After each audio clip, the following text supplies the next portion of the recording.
travers les nuages, qu'elle représage pour un aiguilleur de ciel tombé du lit, fauché en plein rêve. Ce monsieur que vous venez d'entendre n'a pas simplement une qualité, celle de bien chanter, mais sa deuxième qualité est que c'est un fidèle de Télématin, comme vous. Et la troisième, c'est qu'il a une fille qui s'appelle Isia et qui est sacrément douée. Et dont c'est le premier rôle au cinéma ici. Voilà, Isia Higelin, victoire de la musique, super chanteuse, qui là... Alors vraiment, laisse tout le monde désarmante de naturel, débordant d'énergie. Ça lui vaut d'ailleurs pour ce film-là une pré-nomination, c'est comme ça qu'on dit, au futur César. Ça s'appelle Mauvaise fille, un premier film de l'acteur Patrick Mille qui a choisi ici d'adapter un des romans de sa compagne, Justine Lévy. Roman du même nom, Mauvaise fille, sorti en 2009. Joli succès puisqu'il faisait partie des romans sélectionnés, enfin qui concouraient pour le prix Goncourt. C'est un roman hautement biographique. Justine Lévy... Comme c'est souvent le cas avec cet auteur. Absolument. D'ailleurs, il y a d'autres livres, d'autres romans d'elle qui vont être bientôt adaptés. C'est ce qu'on a cru comprendre. Alors, dans ce livre-là, elle raconte, Justine Lévy, comment à un moment de sa vie, elle a été confrontée, voire consumée par un sentiment contradictoire.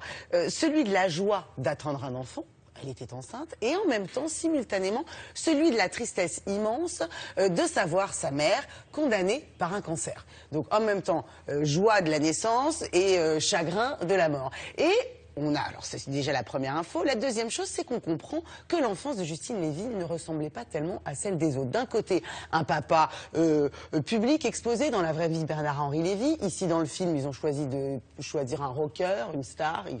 Il fait de la scène. Et de l'autre, une maman, mannequin, fantasque, à la vie un peu dissolue, qui n'a jamais vraiment assumé son rôle de mère. La petite Justine a été très vite livrée à elle-même avec un papa qui s'en occupait très bien, mais une maman complètement démissionnaire. On a rencontré Justine Lévy, qui est donc la principale intéressée concernée dans cette histoire. Vas-y, fais voir, fais voir. Mais non, je te dis, j'ai pas besoin que tu restes avec moi. Mais je veux voir, fais voir, c'est juste ça. Mais y a rien à voir. Putain, je frappe pas ma gueule, quoi. Je te montrerai quand c'est fait. Et je me retourne, là, je me retourne. Sors!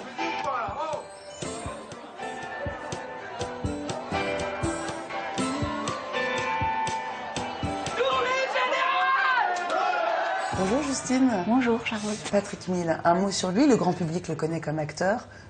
Patrick Mille, c'est votre amoureux. C'est mon amoureux, c'est le père de mes enfants. Ouais. Je l'ai rencontré sur un bateau et c'est quelqu'un d'extrêmement positif. Je suis très content. Grandpa. Fuck. On est très strict sur les fréquentations. Ah non, mais on va être surtout. Hein. Je m'en fous si on a l'air pas cool, c'est affreux les parents cool. L'idée d'adapter ce livre, ça vient, vous dites, d'une vilaine crise de jalousie. Est-ce que vous pouvez nous expliquer? Un jour, Patrick est arrivé à la maison ravi en me disant j'ai lu un roman formidable, une jeune femme que tu connais, elle m'a demandé si j'avais envie de l'adapter, je vais le faire, etc. Et je l'ai très très mal pris, ça a été une crise majeure entre nous. Et il a renoncé et en dédommagement, je lui ai proposé d'adapter un de mes livres et il a choisi celui-là. Ce qui était pas tort quand t'as fait de la chimio, c'est que les moustiques t'emmerdent plus. Comment ça s'est passé le travail d'adaptation? C'est vraiment un travail à quatre mains, c'était un petit peu tous les jours, chacun faisait sa copie? C'était tous les jours, moi assise à mon bureau pour taper parce que lui ne sait pas taper, et lui qui mimait de long en large, en marchant de long en large dans la pièce, en mimant les scènes, et moi qui m'esclaffais ou qui disais non c'est nul, enfin voilà, on travaillait comme ça. Là tu comprends pas que t'es en train de me faire beaucoup de mal. Hein. T'es pas foutu de prendre ton putain de courage à deux mains d'aller voir ta propre mère et d'aller lui dire maman tu vas être grand-mère. Elle a jamais été mère, comment tu veux qu'elle soit grand-mère? L'idée d'Isia Higelin, qui joue votre rôle dans le film, elle est venue vite. Vous pensiez à Charlotte Gainsbourg, j'ai lu au début. Oui. Moi, j'avais envie de quelqu'un qui soit crédible en jeune femme assez timide et réservée. Et donc Charlotte Gainsbourg me semblait parfaite. Et puis Patrick voulait travailler avec une inconnue.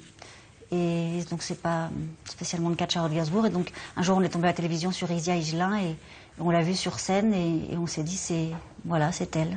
J'ai jamais changé un gosse, j'ai jamais fait de babysitting. Ça m'intéresse pas les enfants.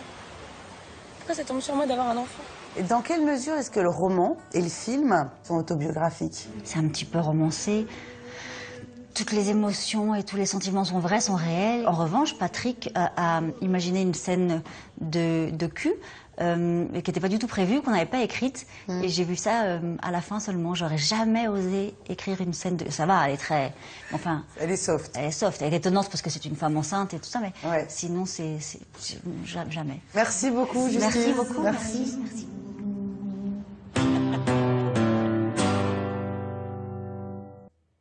Elle a l'air carrée et décidée, cette jeune femme. Non? Cash. Exactement. Salle ce mercredi. On verra si les gens qui ont aimé le livre aimeront autant le film. C'est toujours dur, l'adaptation. Hein.